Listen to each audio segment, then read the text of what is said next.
Assalamualaikum warahmatullahi wabarakatuh. Alhamdulillahirabbil alamin. Wassalatu wassalamu ala asyrafil anbiya wal mursalin.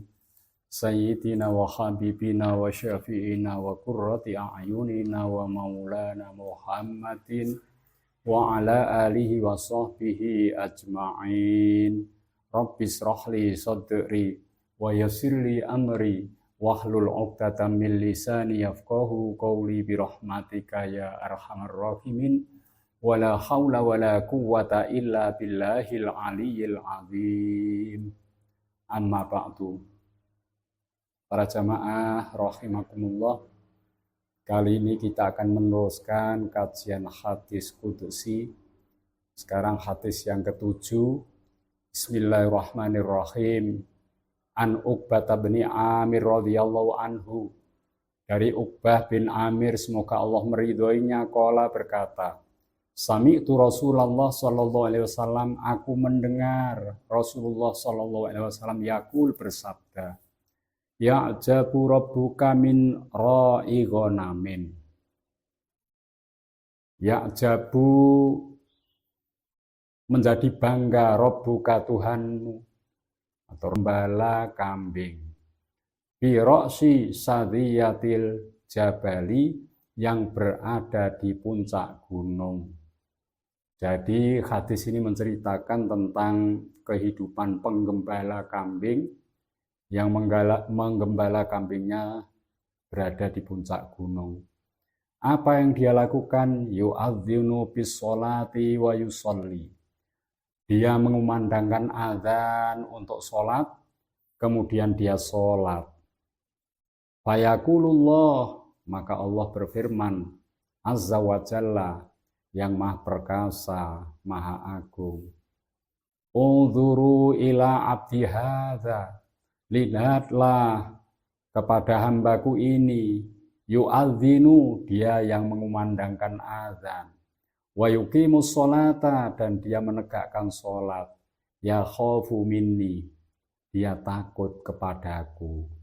Qad ghafartu li abdi, maka aku ampuni dosa hambaku itu.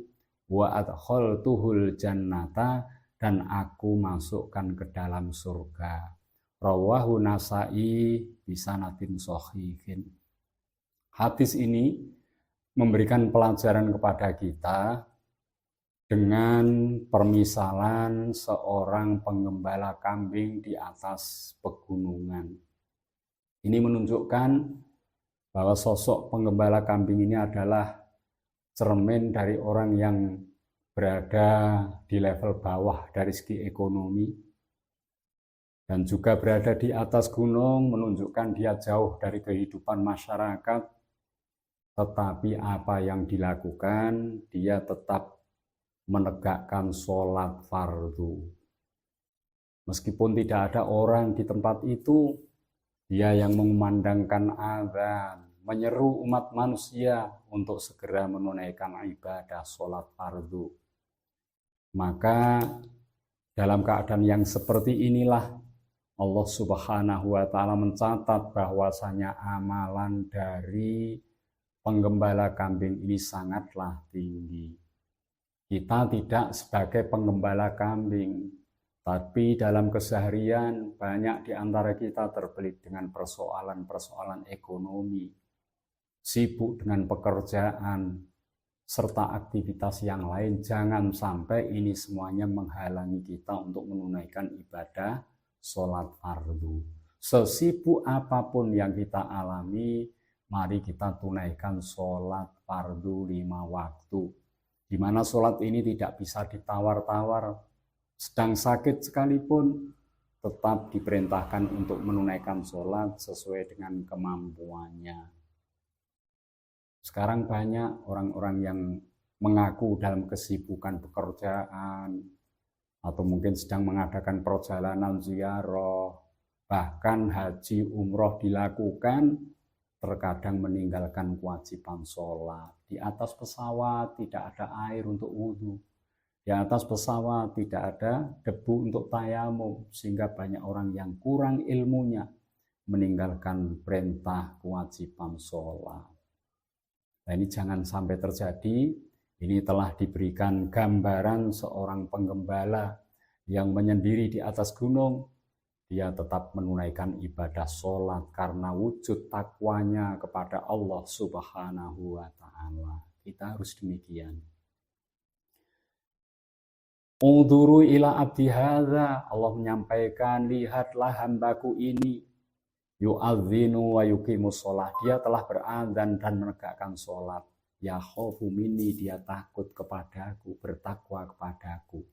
Maka Allah memberikan balasan, qad ghafartu li abdi, karena kesungguhnya hambanya itu, karena semangatnya hambanya itu untuk menunaikan ibadah sholat, maka Allah ampuni dosa-dosanya. Wa adkhaltuhul jannah, dan dimasukkan ke dalam surga. Maka di tengah-tengah kesibukan kita, mari tetap kita istiqomah di dalam menunaikan ibadah sholat ini. Kalau itu kita lakukan, insya Allah kita pun akan mendapat dua hal. Diampuni dosa-dosa kita serta dimasukkan ke dalam surga Allah Subhanahu wa Ta'ala. Kemudian hadis yang selanjutnya ini masih berkaitan dengan masalah ibadah sholat. Bismillahirrahmanirrahim. An Abi Hurairah radhiyallahu anhu qala, dari Abi Hurairah semoga Allah meridhoinya berkata, qala Rasulullah SAW, bersabdalah Rasulullah SAW, inna awwala ma yuhasabu bil abdu yaumal qiyamati min amalihi sholatuhu. Sesungguhnya pertama kali yang akan dihisab oleh Allah terhadap hambanya pada hari kiamat adalah amal ibadah sholatnya. Jadi sholat ini dihisab pertama kali sebelum ibadah yang lain. Sebelum puasa, zakat, amal-amal yang lain diperhitungkan Allah, yang pertama kali dihitung oleh Allah adalah ibadah sholat. Fa'in soluhat, jikalau sholatnya baik, faqad aflaha wa anjaha, maka orang itu akan mendapatkan keberuntungan dan juga dipandang paling sukses. Jadi kalau sholat baik, tertib dilakukan, tidak ditinggalkan, khusyuk melaksanakannya, dan membuahkan tanha anil faksya wal mungkar dari sholat itu, maka orang itu di akhir nanti menjadi orang yang beruntung, dipandang paling sukses. Jadi sukses menurut Allah itu jika seseorang bisa mendapatkan surga Allah dengan keridhoannya. Sementara sekarang ini banyak orang memahami bahwa sukses itu adalah orang yang punya harta benda yang jumlahnya banyak. Sukses dimaknai orang itu kalau usahanya memberikan hasil yang banyak. Sukses dipandang sekarang ini bila orang itu punya pengaruh jabatan, pangkat yang tinggi. Semuanya itu tidaklah benar. Sukses yang sesungguhnya jika kita lahir dalam keadaan fitrah suci dan kembali kepada Allah dengan mendapat keridhoannya karena kita menjadi orang-orang yang soleh juga. Jadi mari kita berjuang untuk bisa kembali kepada Allah dengan kesuksesan. Radiyatan mardiyah, diridhoi Allah dan kita ridho kepadanya. Nah ini sholat adalah kuncinya amal. Ya. Mari kita lakukan dengan sebaik-baiknya. Sering kita evaluasi sholat kita. Jika memang kurang baik, mari kita tingkatkan. Kurang khusyuk, kita sempurnakan, kita tingkatkan kekhusyuan. Sehingga sholat ini semakin bertambah usia kita, semakin sering kita menunaikan ibadah sholat, akan menjadi semakin tinggi kualitas sholat kita, ibadah kita kepada Allah. Wa in fasadat faqad khaba wa khasira. Jika sholat itu dinilai, dihisab, dihitung oleh Allah, ternyata rusak sholatnya. Mungkin jarang melakukan sholat. Mungkin sholat tapi tidak memenuhi syarat rukunnya. Mungkin sholat tapi tidak khusyuk. Faqad khaba, maka orang ini akan kecewa. Wa khasira, dan akan rugi di akhirat. Ternyata sholat yang dilakukan bertahun-tahun, tidak dihitung sebagai amal yang baik karena pelaksanaannya tidak benar, rugi. Kerugian akhirat tidak dapat diulang kembali. Untuk itu, mari kita benar-benar belajar ibadah sholat terus-menerus. Tidak cukup kula jenengan saged nglampahi sholat kados ngeten menika tanpa kita meningkatkan kualitasnya. Jadi waktu rukuk, waktu sujud, benar-benar kita ta'zim, mengagungkan Allah, tunduk, taat kepada Allah.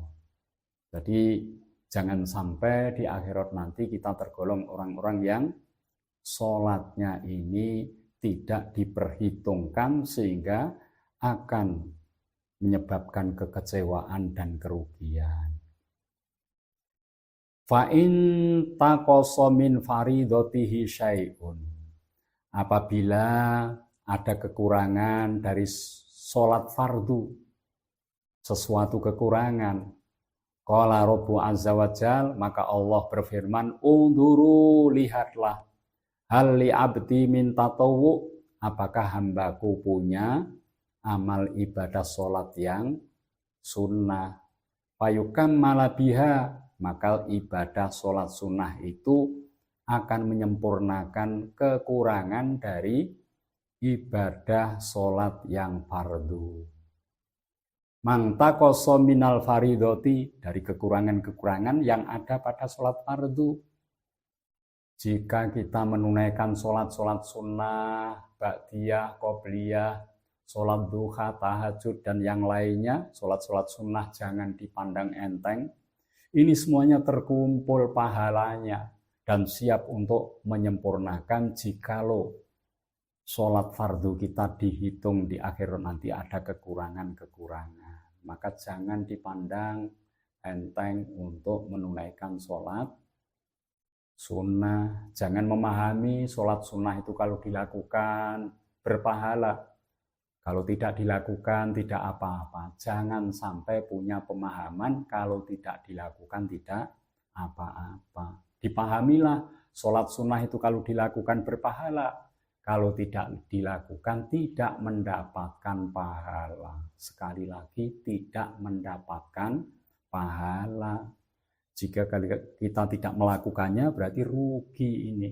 Karena manfaat sholat sunnah itu bisa menyempurnakan kekurangan dari sholat fardu yang kita lakukan. Tsumma yakunu sa'iru amalihi ala dzalik. Kemudian hal ini pun berlaku bagi seluruh amal seperti itu. Contohnya besok di hari kiamat puasa kita akan dihitung. Jika puasa yang kita lakukan ada kekurangan, maka malaikat akan mencari puasa-puasa sunnah yang dilakukan. Kalau ada puasa sunnah, maka yang sunnah itu akan digunakan untuk menyempurnakan kekurangan puasa yang wajib. Zakat juga demikian. Seandainya seorang punya kemampuan berzakat, sudah memenuhi syarat, hampir 1 tahun tiba, 120 ekor kambing mestinya harus dizakati. Dia jual 3 ekor sehingga zakat pun lepas dari kewajibannya. Selesai 1 tahun, dia memiliki lagi sejumlah nisab mencapai haul. Tapi sebelum itu dia jual, dia kurangi sehingga tidak terkena kewajiban zakat. Jangan sampai demikian. Kalau ini terjadi, maka infak sedekah yang dilakukan, amal-amal sunnah yang dilakukan, ini akan dipakai untuk menggenapkan kekurangan-kekurangan amal yang wajib. Demikian, semoga kita semuanya bisa menjaga sholat kita dengan baik, ya, dan semoga kita semuanya bisa mengevaluasi diri kita tentang ibadah sholat yang kita lakukan, dan semoga kita diberi kemampuan Allah untuk menyempurnakan amal-amal ibadah fardu kita dengan amal-amal yang sunnah. Semoga ini semuanya menjadikan bekal kita untuk berpulang kepada Allah Subhanahu wa Ta'ala, sehingga kita layak untuk mendapatkan surga Allah Subhanahu wa Ta'ala. Demikian, bila ada kurangnya mohon maaf. Wallahul muwaffiq ila aqwamit thoriq. Wassalamualaikum warahmatullahi wabarakatuh.